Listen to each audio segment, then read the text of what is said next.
पीड़ा को देखकर भारतीय जनता पार्टी ये निर्णय लिया, अब उसमें सब में सुधार होंगे।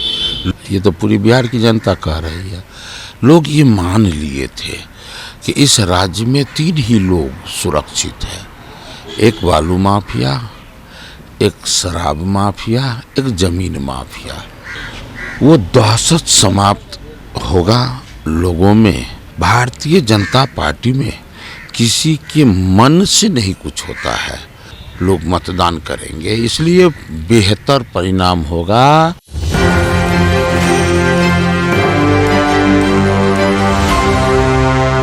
नमस्कार, मेरा नाम सदंजड़। आप देख रहे हैं एक न्यूज़ 20 पर। हमारे साथ बातचीत करने के लिए एमएलसी हरीश सहनी हैं और भारतीय जनता पार्टी के कद्दावर नेता हैं। आप लोग सरकार में आ चुके, सत्ता में आ चुके, इसको किस तरीके से आप देख रहे हैं? देखिए, बिहार में जिस तरह का स्थिति पैदा हुआ, लोगों के पीड़ा, बिहारवासी के पीड़ा को देखकर पार्टी ऐसा निर्णय लिया है। निश्चित रूप से बिहारवासी के बीच में जो जिस प्रकार का लॉ इन ऑर्डर को देखकर जो दहशत पैदा हुआ था, चारों तरफ हत्या का जो वातावरण निर्माण हुआ था और हत्यारे बेखौफ नजर आ रहे थे, ये पीड़ा को देखकर भारतीय जनता पार्टी ये निर्णय लिया, अब उसमें सब में सुधार होंगे, लोगों को राहत मिलेगा, ये पूरा विश्वास है, यकीन है। क्या ये माना जाए जब से राजद 17 महीने में जब सत्ता में थी, बिहार में लॉ एंड ऑर्डर ध्वस्त हो चुकी थी? ये हम क्यों कहें, ये तो पूरी बिहार की जनता कह रही है। लोग ये मान लिए थे कि इस राज्य में 3 ही लोग सुरक्षित हैं, एक बालू माफिया, एक शराब माफिया, एक जमीन माफिया। लोगों में ये दहशत था कि इन लोगों के विरुद्ध कोई सर नहीं उठा पाएगा, मान लिए थे। तो निश्चित रूप से वो दहशत समाप्त होगा लोगों में। सत्ता के प्रति, शासन प्रशासन के प्रति फिर से विश्वास जागृत होगा, ये निश्चित रूप से ऐसा होगा। नए मंत्रिमंडल में अगर हरीश सहनी को जगह दिया जाए तो क्या हरीश सहनी काम करने के लिए किस तरीके से काम करेंगे? अब किस तरह से, बहुत कम उम्र से, जिस समय में 95 में पंचायत अध्यक्ष के दायित्व को संभाले थे, फिर उसके बाद जिला अध्यक्ष के भी दायित्व को संभाले हैं, जिला परिषद के अध्यक्ष के रूप में भी सेवा दिया हूँ। तो पार्टी जो उपयुक्त समझेगी वो निर्णय देगी।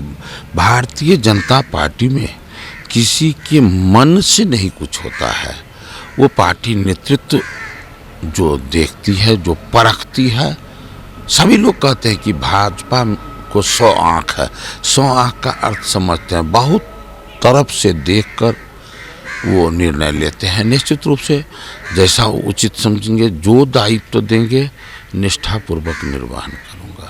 आने वाले आगामी लोकसभा चुनाव में भारतीय जनता पार्टी और जेडीयू अलायंस हो चुकी है, लोजपा भी है साथ में। क्या 40 में से 40 सीट जीतने में सफल होगी और पूरे मिला के क्या इस बार 400 का आंकड़ा पार हो पाएगा भारतीय जनता पार्टी का? देखिए, ये बात तो मैं बहुत बार आप लोगों को भी कहा हूँ कि लोकसभा में क्या स्थिति रहेगा, ये किसी नेता से पूछने की आवश्यकता नहीं है, किसी लीडर से, समाज सेवी से पूछने की आवश्यकता नहीं है। ये तो जब आप सड़क पर सब्जी बेचने वाले, फल बेचने वाले, मछली बेचने वाले, छोला भटूरा, सतुआ भूजा बेचने वाले लोग को जब आप जैसे आपके साथी जब माइक बढ़ाते हैं तो किस प्रकार से मोदी मोदी मोदी करने लगते हैं, इससे पता चलता है कि निश्चित रूप से 2024 राष्ट्रवाद के नाम पर, विकासवाद के नाम पर लोग मतदान करेंगे, इसलिए बेहतर परिणाम होगा, अद्वितीय होगा, विस्मरणीय होगा, ऐतिहासिक रिजल्ट होगा। सहनी जी, एक लास्ट रिएक्शन हम लेना चाहेंगे। नए मंत्रिमंडल का विस्तार होना है, इसके ऊपर शॉर्ट में आप बोलिएगा। अगर हरीश सहनी को मंत्रिमंडल में जगह दी जाएगी तो हरीश सहनी किस तरीके से खड़े उतरेंगे?